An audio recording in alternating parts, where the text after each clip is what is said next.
सुप्रभात बच्चों। आज हमारा टॉपिक है पाठ 2 में वर्णमाला। आज हम पढ़ेंगे पाठ 2। इसमें पढ़ेंगे वर्ण और वर्णमाला। वर्ण और वर्णमाला को इंग्लिश में लेटर एंड अल्फ़ाबेट कहते हैं।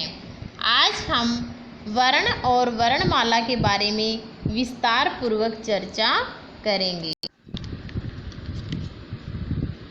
अब हम सबसे पहले वर्ण की परिभाषा पढ़ेंगे, यानी वर्ण क्या होता है।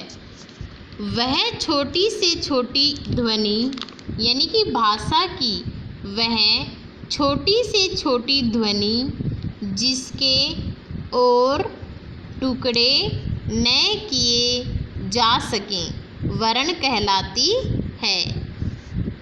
मेरा कहने का मतलब है कि वर्ण क्या होता है। वर्ण वह होता है जो भाषा की वह सबसे छोटी ध्वनि होती है, यानी सबसे छोटी इकाई होती है जिसके और टुकड़े नहीं किए जा सकते। जैसे कि हम देखते हैं माला। माला में हम माला के टुकड़े करेंगे। अभी माला को अलग अलग रखेंगे। माँ जोड़ ला, माँ जोड़ ला। ये जो बीच में प्लस का या जोड़ का निशान है, इससे क्या होता है, ये दोनों वर्णों को एक साथ जोड़ता है। तो माँ जोड़ ला, इससे मिलकर क्या बना, माँ ला। इसके हम और टुकड़े करते हैं। माँ में कौन सी ध्वनि है, माँ। किसकी ध्वनि आ रही है, आ की ध्वनि आ रही है। तो हम देखते हैं कि ला में किसकी ध्वनि आ रही है, आ की ध्वनि आ रही है। तो हम इसके टुकड़े करेंगे। अब देखो मैं के नीचे हलंत है। हलंत क्यों लगाते हैं, ये मैं के नीचे जो लाइन लगाते हैं, डंडी लगाते हैं, इसे बोलते हैं हलंत। हलंत क्यों लगाते हैं, व्यंजन को स्वर रहित बनाने के लिए। यानी व्यंजन होता है, व्यंजन में स्वर होता है, स्वर को व्यंजन से अलग करने के लिए इसके नीचे हलंत लगाया जाता है। अब हम देखते हैं मैं जोड़ आ जोड़ ले जोड़ आ, मिलकर क्या बना, माला, माला। इसके बाद हम एक उदाहरण और देखते हैं। मैं जोड़ छ जोड़ ली, क्या बना, मछली। अब मैं छ ली, यानी जो मैं है, मैं के और टुकड़े भी हम कर सकते हैं। मैं में किसकी ध्वनि है, ए की ध्वनि है। मैं और ए को अलग अलग करेंगे तो इसके और टुकड़े हो जाएंगे। तो अब करके देखते हैं। मैं जोड़ ए जोड़ छ जोड़ ए जोड़ ले जोड़ ई, मिलकर बना मछली। ले में किसकी ध्वनि है, ली में किसकी ध्वनि आ रही है, ई की ध्वनि आ रही है। ई भी कौन सा है इसमें, बड़ा ई, यानी मात्रा किसकी लगी हुई है, बड़े ई की। तो हम यहाँ इसके आगे क्या लिखेंगे, ले के आगे बड़ा ई। तो इससे मिलकर बन गया मैं छ ली, मछली। अब हम थर्ड उदाहरण देखते हैं। गी जोड़ टा जोड़ रे, यानी इन तीनों वर्णों को जोड़कर कौन सा शब्द बना, गी टा रे, गिटार। अब हम गी के और भी टुकड़े कर सकते हैं। गे जोड़ ई, क्या बन गया, गी। टे जोड़ आ, क्या बन गया, टा। रे जोड़ ए, क्या बन गया, रे। तो क्या बन गया इसका, गे जोड़ ई जोड़ टे जोड़ आ जोड़ रे जोड़ ए, मिलकर बना गिटार। इसके बाद है टे जोड़ माँ जोड़ टे जोड़ रे, मिलकर बना टे माँ टे रे, टमाटर। अब हम टे के टुकड़े और करेंगे। टे, किसकी ध्वनि आ रही है? ए की ध्वनि आ रही है, टे। तो हम क्या करेंगे? टे और ए को अलग अलग करेंगे। इसके बाद माँ, माँ में किसकी ध्वनि है? आ की ध्वनि है, तो हम मैं और आ को अलग अलग लिखेंगे।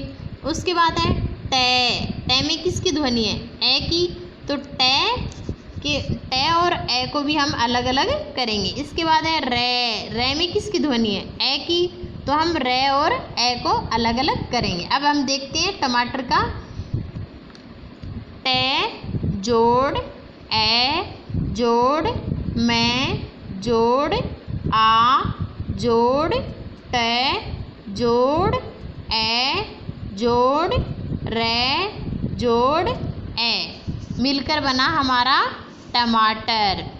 इससे ज़्यादा वर्ण का मतलब होता है इससे ज़्यादा और इनके टुकड़े नहीं किए जा सकते, यानी टे प्लस ए बना टे, तो इस टे का इतना ही होता है, इसके बाद इसके टुकड़े और नहीं किए जा सकते। तो वर्ण का मतलब होता है भाषा की सबसे छोटी इकाई क्या कहलाती है? वर्ण कहलाती है। अब हम देखेंगे वर्णमाला। वर्णमाला में सबसे पहले हम देखते हैं वर्णमाला की परिभाषा, यानी इसकी डेफिनेशन देखते हैं। वर्णों का व्यवस्थित समूह वर्णमाला कहलाता है, यानी वर्णों का व्यवस्थित समूह, यानी जो वर्ण होते हैं उनको हम सही तरीके से लिखते हैं या सही जगह पर लिखते हैं तो क्या बन जाता है? हमारी ये वह वर्णमाला बन जाता है। जैसे कि हम क म ल कमल लिखेंगे, तो अगर मैं लिख दूँ क ल क कलक, गलत हो जाएगा। या कोई और शब्द ले लेती हूँ, जैसे मैं माला ले लेती हूँ। माला में अगर मैं बोलूँ लामा, तो लामा का क्या मतलब हुआ? सही वर्ण तो तभी होगा ना जिसको मैं पहले माँ लिखूँगी फिर ला लिखूँगी, तो मिलकर बन जाएगा माला। वैसे ही मैं देखती हूँ मछली, मछली में हमारा व्यवस्थित क्रम है, यानी वर्णों को सही क्रम में लिखा हुआ है तो बन गया मछली। अगर मैं इसको लिख दूँ छ, फिर लिख दूँ मैं, फिर लिख दूँ ली, तो क्या बन गया? छमली। छमली का क्या अर्थ निकला? वर्णमाला का मतलब यही होता है जो शब्द होता है उसका कोई ना कोई अर्थ निकलता है। उच्चारण की दृष्टि से हिंदी वर्णों के भेद, यानी उच्चारण की दृष्टि से हिंदी वर्णमाला में वर्णों के दो भेद होते हैं। नंबर 1 स्वर और नंबर 2 व्यंजन, यानी हिंदी वर्णों के दो भेद होते हैं, स्वर और व्यंजन। अब हम सबसे पहले पढ़ेंगे स्वर के बारे में, यानी स्वर क्या होते हैं। स्वर की सबसे पहले हम परिभाषा देखते हैं। जिन वर्णों के उच्चारण के लिए दूसरे वर्णों की सहायता की आवश्यकता नहीं पड़ती उन्हें स्वर कहते हैं। स्वर का मतलब होता है कि जिन वर्णों के उच्चारण में, यानी बोलते समय किसकी आवश्यकता नहीं होती?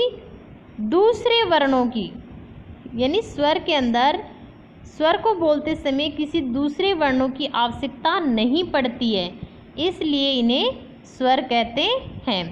हिंदी वर्णमाला में स्वर कितने होते हैं? 11। कितने होते हैं? 11, यानी हिंदी में स्वरों की कुल संख्या 11 होती है। अब हम देखते हैं हिंदी में 11 स्वर कौन कौन से होते हैं। सबसे पहले देखते हैं अ, आ, ई, ऊ, री, ए, आई, ओ, औ। ये कितने होते हैं? 11। ए से लेकर औ तक ये क्या होते हैं? स्वर। स्वरों की संख्या कितनी है? 11। इसके अंदर अंग है। अंग है क्या होते हैं? अयोग्य वाहक, यानी अंग है अयोग्य वाहक शब्द होते हैं। अयोग्य वाहक में आते हैं अंग और है। अंग को यानी अंग, ए के ऊपर जो बिंदी लगी हुई है उसको बोलते हैं अनुस्वार। ए के ऊपर जो बिंदु लगी हुई है उसको अनुस्वार बोलते हैं। ए के आगे जो दो डॉट डॉट लगे हुए हैं, दो बिंदी लगी हुई हैं, दो बिंदु लगी हुई हैं, उनको हम क्या बोलते हैं? विसर्ग। अयोग्य वाक्य के बारे में कल हम विस्तार पूर्वक चर्चा करेंगे। आज हम इतना ही पढ़ेंगे। पाठ 2 में हमने वर्णमाला के बारे में पढ़ा। आप सभी को ये पढ़ना है और इन्हें याद भी करना है। और कल हम व्यंजन और अयोग्य वाहक शब्दों के बारे में विस्तार पूर्वक चर्चा करेंगे। धन्यवाद।